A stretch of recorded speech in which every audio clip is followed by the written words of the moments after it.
भोपाल में मुख्यमंत्री डॉक्टर मोहन यादव ने के विकास निवास में मीसाबंदी के 50 साल पूरे होने पर एक सम्मान समारोह आयोजित किया गया। मीसाबंदियों के सम्मान समारोह में मुख्यमंत्री डॉक्टर मोहन यादव ने फ्री इलाज के लिए 70 साल से ऊपर के लोकतंत्र सेनानियों को आयुष्मान कार्ड देने की घोषणा की।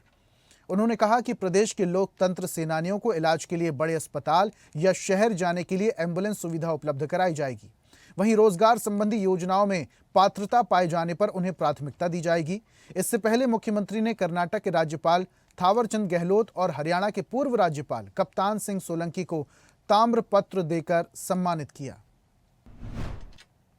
दुनिया का सबसे बड़ा लोकतंत्र है भारत। आज हम ये मीसाबंदियों की लड़ाई की बात करते हैं और आपके योगदान की बात करते हैं, तो सच्चे अर्थों में आपका योगदान कितना बड़ा ये उसका एहसास तब होता है जब हमने देखे वो जो मानसिकता है एक परिवार के अंदर ताकत संपन्न होने के बाद जो उनके अंदर के जो अहंकार है, सारे लोकतंत्र को ताक पे रख कर केवल परिवार के अंदर हम अपने आप को सारे देश के ऊपर मान लें, ये जो कुत्सित मानसिकता है उस मानसिकता की पराकाष्ठा जो 1975 से प्रारंभ हुई वो खत्म नहीं हुई। आपने देखा उनके जीवन काल में उन्होंने उसके बाद और तांडव किया।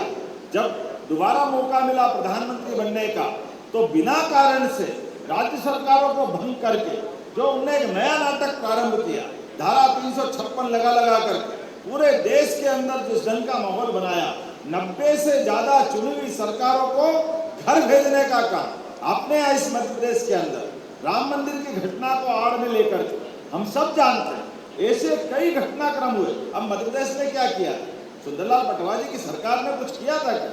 वो तो अपना काम कर रहे हैं, चुनी हुई सरकार। लेकिन चुनी हुई सरकार ऐसी सरकारों को लेकर के ये जो कांग्रेस की मानसिकता है ना उस समय सुधरी, उसके बाद उनके पुत्र आए। हम सब जानते हैं राजीव गांधी जी के समय इसी देश के अंदर 3 तलाक के घटनाक्रम को लेकर के जो निर्णय हुआ, अरे इतना बड़ा निर्णय सुप्रीम कोर्ट ने किया। ये बात सही है, कई बार वोट के कारण से लोकसभाओं के अंदर कई मसले निपटते नहीं है, तो सुप्रीम कोर्ट ने फैसला दे दिया। लेकिन फैसला देने के बाद भी 3 तलाक के निर्णय को बदल करके लोकसभा के माध्यम से फिर वही अपना जो मन का अहंकार है, वोटों का जो एक आकर्षण है, कांग्रेस की जो अपनी कमियां है, उसी कमी का नया रिकॉर्ड बना। आज लोकतंत्र सेनानियों का पूरे प्रदेश स्तर के सारे सेनानियों का यहाँ सीएम हाउस में एक कार्यक्रम संपन्न हुआ, जिसके माध्यम से हमने 50 साल जो आपातकाल का कला समय था, खास करके एक तरह से ये संविधान की हत्या दिवस के नाते से था, और इस अवसर पर जब हमने पूरे प्रदेश भर में ये कार्यक्रम संपन्न किया, ऐसे में सभी स्वतंत्रता सेनानियों के तमाम लोकतंत्र सेनानियों भी अपने जीवन में वो 19 महीने अलग अलग प्रकार से जेलों में बिता करके सच्चे अर्थों में लोकतंत्र की रक्षा की थी। हमारी पार्टी और हम सब इस बात पर सहमत हैं कि हमारे लिए वो अगर समय नहीं होता तो आसपास के सभी देशों की तरफ देखो जहां लोकतंत्र का मजाक बन गया, लेकिन भारत का लोकतंत्र फल फूल रहा है।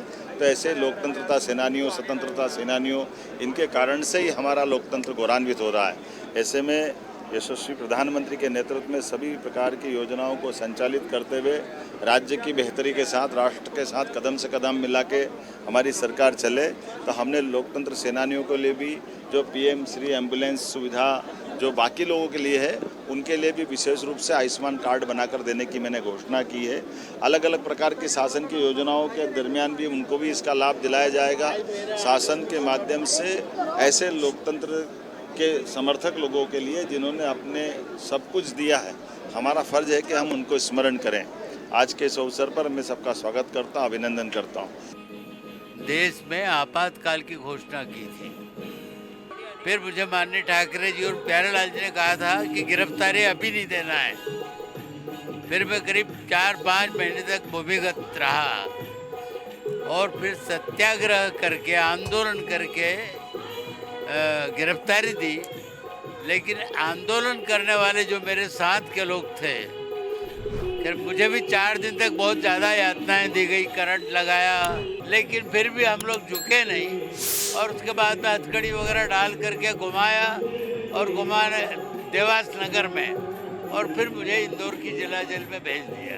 ऐसा अत्याचार तो कभी न देखा न कभी सुना। संभवतः ब्रिटिश टाइम में भी ऐसा नहीं हुआ होगा, वो समय तो अपन ने देखा नहीं। और ऐसी ही ताजा खबरों के लिए लाइक, फॉलो और यूट्यूब पर सब्सक्राइब कर बेल आइकन जरूर दबाइए और हर अपडेट के लिए विजिट कीजिए स्वदेशलाइव.com।